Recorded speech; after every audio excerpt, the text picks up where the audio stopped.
ትራምፕ የካናዳ ሰደድ እሳት ጭስ ላይ ተቆጥተው የዓለም ዋንጫ ፍጻሜ እንደሚያስተላልፉት አስፈራሩ። የዓለም ዋንጫ ፍጻሜ ጨዋታ በጭስ ምክንያት ሊራዘም ይችላል እየተባለ ነው። ትራምፕ ይህንኑ ሊያደርግ ይችላል ብለው የአሜሪካ አምባሳደር ተናግረዋል። ምክንያቱ ደግሞ ከካናዳ የመጣ የሰደድ እሳት ጭስ ነው። ትራምፕ ካናዳን በአዲስ ታሪፍ እንደሚቀጡም አስፈራርተዋል። የሶማሊያ የባህር ላይ ወንበዴዎች ተመልሰዋል። ሁለተኛው መርከብ ታገተ። ከ10 ዓመታት በላይ ጸጥ ብለው የነበሩ የባህር ላይ ወንበዴዎች ድንገት ተመልሰዋል። በሶማሊያና በየመን የባህር ዳርቻ ላይ አሁን እየተከሰተ ያለ እገታ። በ3 ወራት ውስጥ ብቻ ሁለተኛው ነዳጅ ጫኝ መርከብ በሶማሊያ ወንበዶች ታገተ። ትላንት አርብ ኤሚቲ አሳና የተባለ የታንዛኒያ ባንዲራ የያዘ ነዳጅ ጫኝ መርከብ ወደ ቦሳሶ ወደብ ወይም ፑንትላንድ በመጓዝ ላይ ሳለ ከየመን የባህር ዳርቻ 65 የባህር ማይል ርቀት ላይ በ7 የታጠቁ ወንበዴዎች ተጠቃ። የፑንትላንድ የደህንነት ባለስልጣናት እንደገለጹት አጥቂዎቹ ከጋራካድ ወደብ አካባቢ ተነስተው ወደ ኤደን ባህረ ሰላጤ በማምራት ጥቃቱን ፈጽመዋል። ይህ ክስተት ከግንቦት ወር ጀምሮ በየመን አካባቢ የተመዘገበውን ሁለተኛውን የመርከብ ጠለፋ ነው። በዚያ ጊዜ ኤኤምቲ ዩሬካ የተባለ መርከብ በቀና ወደብ አቅራቢያ ተጠልፎ ነበር። እንደ እውነቱ ከሆነ ግን ከሚያዝያ ወር ጀምሮ ብቻ ቢያንስ 4 መርከቦች በዚህ አካባቢ ተጠልፈዋል። ተጨማሪ ያልተሳኩ ሙከራዎችም ተመዝግበዋል። ይህ ለምን ተከሰተ?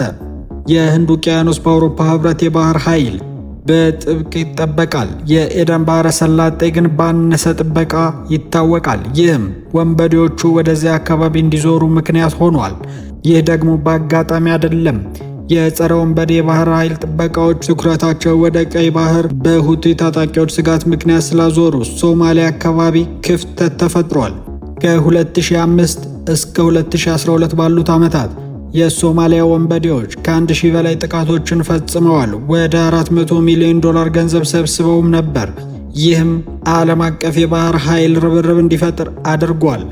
በዚያ ርብርብ ምክንያት በ2013 ጠለፋ ሙሉ በሙሉ ማለት ይቻላል ቆሞ ነበር። በ2023 ግን ጠለፋዎቹ እንደገና መጨመር ጀመሩ። የዓለም ንግድ ካምፓኒዎችም በ2023 የህንድ ውቅያኖስ ከፍተኛ ስጋት ከሚል ደረጃ አውጥተውት ነበር። ኤደን ባህረ ሰላጤ ወደ ቀይ ባህርና ወደ ስዊዝ ካናል የሚያመራ በዓለም ላይ እጅግ ሥራ የበዛበት የመርከብ መስመር ነው። ከ12 እስከ 15 በመቶ የሚደርሰው የዓለም ንግድ በዋጋ ደረጃ እና 30 በመቶ የሚደርሰውን የኮንቲነር ትራፊክ በዛ ያልፋል።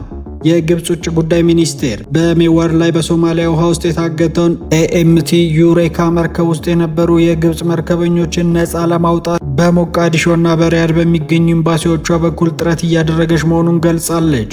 የተባበሩት መንግስታት ደግሞ በሶማሊያ ዙሪያ ያለውን የስጋት ደረጃ ከፍተኛ ወደሚል ከፍ አድርጎ መርከቦች በጥንቃቄ እንዲጓዙ አሳስቧል። ተንታኞች ደግሞ 3 ዋና ዋና ምክንያቶችን ይጠቅሳሉ። የተዘረጋ የባህር ኃይል ጥበቃ፣ በቀይ ባህርና በሆርሙዝ ጦርነት ምክንያት ማለት ነው፣ የመርከብ ትራፊክ ወደ ሶማሊያ ውሃ መቅረብ እና በራሷ በሶማሊያ ውስጥ ያለው አለመረጋጋት ብለው ያስቀምጣሉ። የባህር ኃይሎች ትኩረታቸውን ወደ ሌላ ግንባር ሲያዞሩ የቆየ ስጋት እንደገና ራሱን ያድሳል። ይህ ደግሞ አንድ አካባቢ ላይ ብቻ የተመሰረተ የደህንነት ስርዓት ምን ያህል ደካማ እንደሆነ ያሳያል። ለሶማሊያ ህዝብ ብቻ ሳይሆን ለመላው ዓለም ንግድ ይህ የባህር ላይ ወንበዴዎች መመለስ አዲስ ራስ ምታት ፈጥሯል። ላለፉት ጥቂት ቀናት በሰሜን ምዕራብ ኦንታሪዮ የተነሱ በመቶዎች የሚቆጠሩ የደን ቃጠሎዎች ትልቅ ጭስ አስከትለዋል። ይህ ጭስ ድንበር አቋርጦ ከሚኒሶታ እስከ ሜሪላንድ ድረስ ባሉ የአሜሪካ ግዛቶች ላይ ከባድ የአየር ብክለት ፈጥሯል። ከ100 ሚሊዮን በላይ አሜሪካውያን በ18 ግዛቶችና በዋሽንግተን ዲሲ አደገኛ የአየር ብክለት ማስጠንቀቂያ ስር ናቸው።